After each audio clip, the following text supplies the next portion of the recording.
Well, hello, this is Bishop Udell, recording from his bedroom.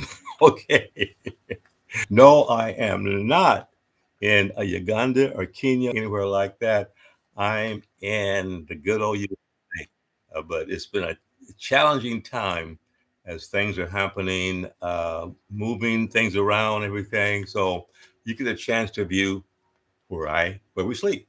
Okay, I'm going to share with you an illustrated high point, and this is written by Ted Simonson, and his first thought is called "Delivered into Your Hand" from Judges chapter 7, verse 15. Let me share this from Union Gospel Press. I once had a friend named John who would take me to lunch every week. Each time, he would insist on paying the bill. I appreciated his generosity, and after many times I said to him, quote, John, let me pay today. You always pick up the tab, unquote. He answered, quote, no, no, no, unquote. One week, I got to the restaurant early and said to the waitress, quote, when the bill comes, would you bring it to me? Unquote. She says, quote, John told me you might do this. I promise not to give it to you, unquote. I said, quote, you must be kidding, unquote. But she replied that that was exactly what he had told her. Think about this. Jesus had, quote, picked up the tab, unquote, for us, not once, but many times. Because of that relationship, a person will come to the point of wanting to do the same. We love because he loves us. Ted shares another point. It's called A Request of You from Judges chapter 8, verse 24. Charles sat in the living room signing and sealing birthday cards for several of his second grade classmates. Dad saw a card with an unusual message. It read, quote, I am thankful for you, unquote. But two thick black lines were scrawled over the word thankful.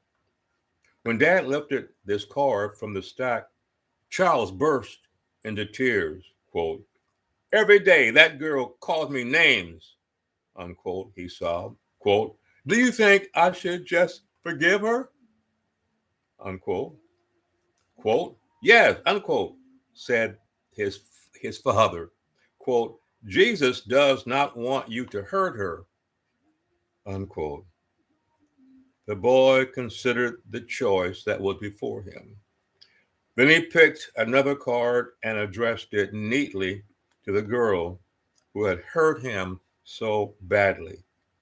He would offer forgiveness. Ted, thank you so much for this thought. We need these kind of thoughts to help us because sometimes we get on our human side, real human side, when people have hurt us, we want nothing to do with them.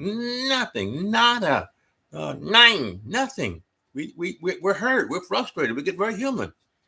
And yet, in following the way of the Messiah, Jesus, Yahshua, it is not always easy. But if we plan to be a faithful disciple, we must do as his word has taught us, forgive. And you should read some of these things I've shared.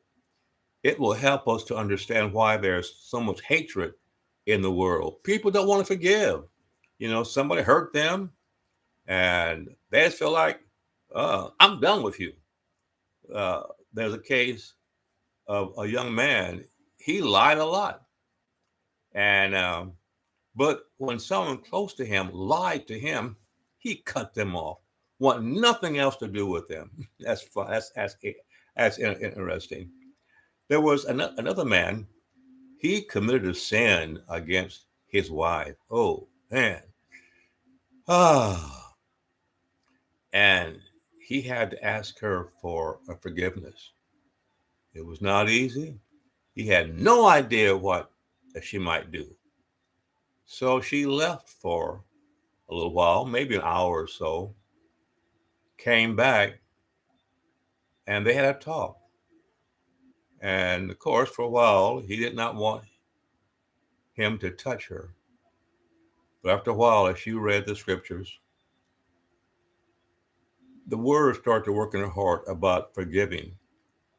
And it's an easy word, but sometimes when you hurt so much, when someone has stabbed you in the back, stabbed you in your heart, and the word of God says, forgive them. You say what? And yet there are some few people, they have learned, okay, it's in God's hands. I don't want to forgive. I'm hurt. But I'm not going on my feelings. I'm going on my faith. I'm going to trust God. He's going to handle this. And they forgive. But some people cannot forgive. And they miss out on a great opportunity, because if we don't forgive others, look at the Lord's Prayer. It says, forgive us our debts to you as we forgive as we forgive other folks' debts to us. In other words, I need your help when someone trespasses against me, but then I remember, how many times have I been a disappointment to you? And so if I want to be forgiven of all my sins and thoughts that are wrong, I have to forgive other people who've hurt me. In so doing, it's a blow against the flesh. The flesh don't like to be nice to people when they've been hurt. The flesh wants to get back at them some kind of way. That's why there are so many divorces. If the hurt individuals say, I'm hurt, I don't want to talk to you right now. I might need a little space. I might need to move on until I get my head clear and my heart clear. But I'm going to seek God to help me to forgive you. So it may be a little time. And one preacher says, when you sin against someone, you say, are you sorry? That's good. That's a good first step. But there are consequences when you hurt someone deeply. There are serious consequences. It's not always divorce. It's the consequences. Because now they may make up the other rules. Like one man said, whenever he travels, his wife calls him often and asks this question: is anyone in the room with you tonight?